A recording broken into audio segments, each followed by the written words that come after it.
Okay, so video games are having a negative effect upon the younger generation in today's society. Explicit sexual and violent content, bad language, and the objectification of women and men is leading to worrying trends in behaviour, addiction, isolation, and aggression. More regulation is required urgently to clamp down on this problem. So, if I could just ask, Gordon, what's your take on that? Do you agree or disagree with it? I don't agree with it. I just I don't know.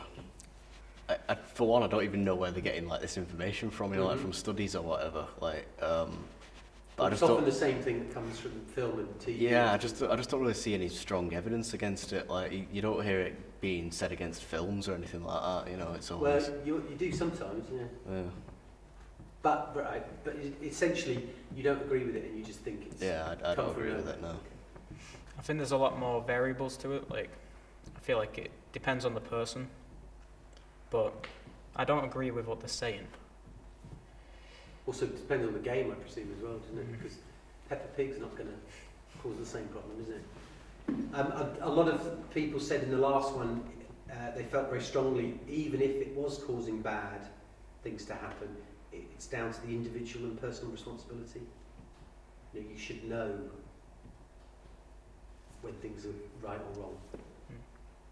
What about you, Cameron?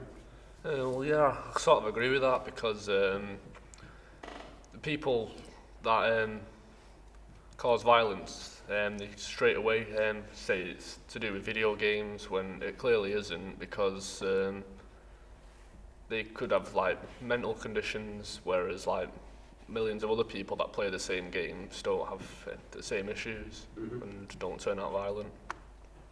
What about you, Tom? I disagree with the statement. There has been cases, but there's not many. Compared to 30,000 people, about 35,000 people played GTA 5 on Steam in the past 30 days, but none of them have done anything mildly bad. There had been one such case, a 28-year-old Ryan Stone who got the two confused up, reality and games, and stole a car and went for a joyride. So there have been cases, I can see where they're getting it, but out the 35,000 people who played in the last 30 days, none of them have done that. Just that one person had done it in like the past, 10 years? Is that the guy who shot the police who then picked him up? I'm not 100% sure about the details. Because there's a documentary called, what do you call it? It's not a documentary, drama documentary with Daniel Radcliffe, Harry Potter in it, which was out last year, where the police, he goes out, steals a car, the police arrest him, take him back to the police station, and then he grabs a policeman's gun from his holster and then shoots, 5 or so of them, and then walks out. And he said it was just GTA. Yeah, but it's similar to saying that all Muslims are terrorists, in my opinion. When you're saying all gamers are violent people, it's like you're stereotyping them because of a few bad people. Okay, good. Sam? I'd have to disagree because I kind of think they're sticking to an old tradition. Because like when TV was first coming out, people kind of like resented that and thought it's to do with the devil, like religious people. A lot of people repented it because it was new, it was something that they're not used to. They're not used to technology. And it's kind of the same with video games. It's a new technology that's being introduced. And it's quite recent, so people are still trying to get like used to it. And because of things like the internet, we're hearing back then you couldn't hear about world news, so you didn't really hear about all this like violence and drama that goes on. But now because of internet, like people can hear it more. With the internet came video games, like in the same time. So it's kind of people have linked it together and sticking to old traditions, whereas they should like try and move into this new generation and try and accept it and see both good and bad sides of gaming. And I suppose there are double standards as well, because a lot of the same people who, you're saying where did they get it from? A lot of older people will say, God, kids have got their heads in mobile phones all the time, they never look up. And I think that's probably the same with anyone with a mobile phone, isn't it? Adults, young, old. And the Pokemon Go thing in my local town centre in Middleton, it was all ages. It was like a zombie apocalypse. They're just wandering around but they weren't young, they weren't male, they weren't female, they were just, you know, all ages. The other thing that came up, which perhaps is tagging on to what you were saying, Sam, about the stereotypes are traditionally, you know, young males stuck in the bedrooms, don't talk to anyone, you know, don't get anything positive out of it. But we established yesterday that far from that, you know, I think it was Josh said, you know, he's got quite a number of friends that he's made out of online gaming with them, and you know, who he now knows physically, face to face, but some that he doesn't see but is quite close to, and you know, is communicating and chatting with, and almost social networking through games. Do you find you do that?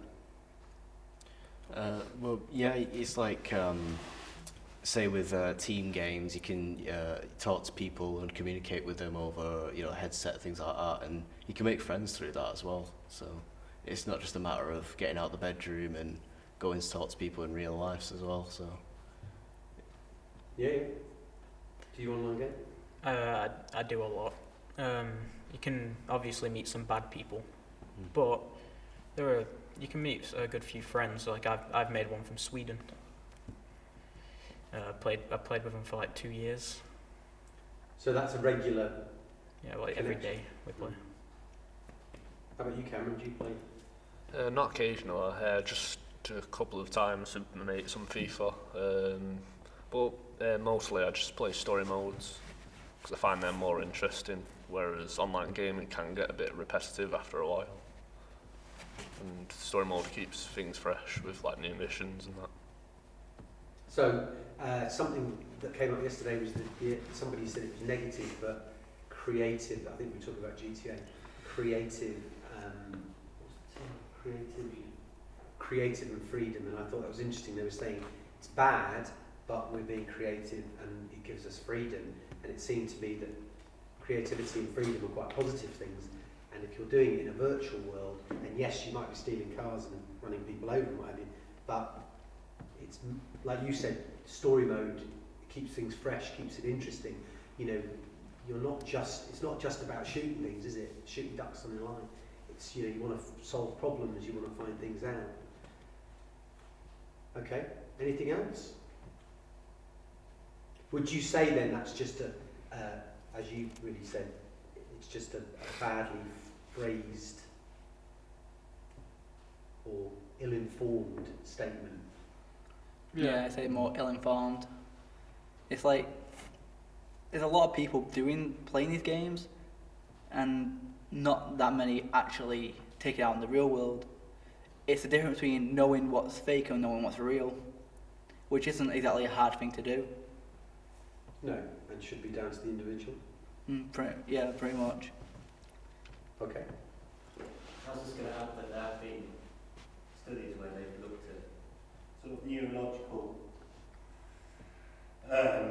sort of patterns in the brain and kind of stress levels and hormones like that. And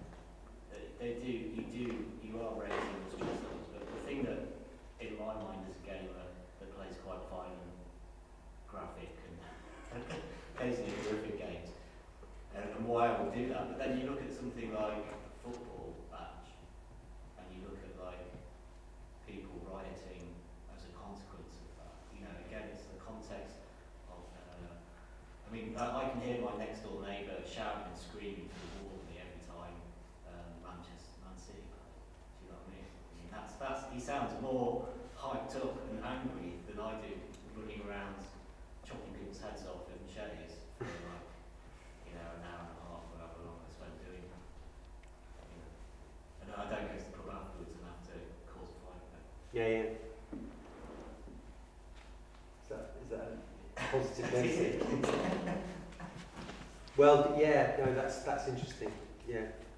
I'm just trying to think what. I mean, do you play games? When you play games, do you get stressed? Oh yeah. Yeah. Yeah. Oh, that's Definitely. Right, that's what George was. Yeah, because George was talking. Did he say it was about 4 hours a day he was playing? And but he was saying, I get really, you know, it's not real. Because I was saying, you know, is it for relaxation? You know, what's the reason?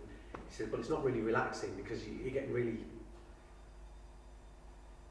But then But then he really on television now. He really he winds down afterwards, and he says, "I still get 7, 8 hours sleep." So I think the idea of stress is fine, but it's when stress turns to distress. You know, you're sitting there in a nappy because you can't get up because you won't go to the toilet. You know that talk of people, you know, literally not eating and go to the toilet. Like secluding themselves away. Yeah. Yeah, I know someone like that. Never leaves his room, just always in his room playing games or just doing something. Talk about me. Not like you. Oh. Shut up. But it seemed like George, he was very aware, and he said, "Look, sometimes I have to have a word with myself because I'm just, you know, I've done, you know, my head's frozen because I've spent too much time doing it."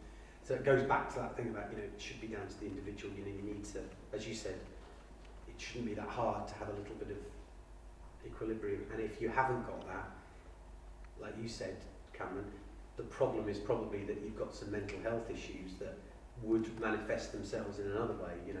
I also don't really think it's the fault of the person always to be able to tell the difference. It's like games and books or anything really, it's like a form of escapism. If the world around you isn't good, you could use that as a way of escaping. And so it's not just to be blamed on them, but also everything around them. Mm-hmm. The nature of the environment they grew up in, it could be hard for them, so. Yeah, good. Okay. Thank you very much, chaps.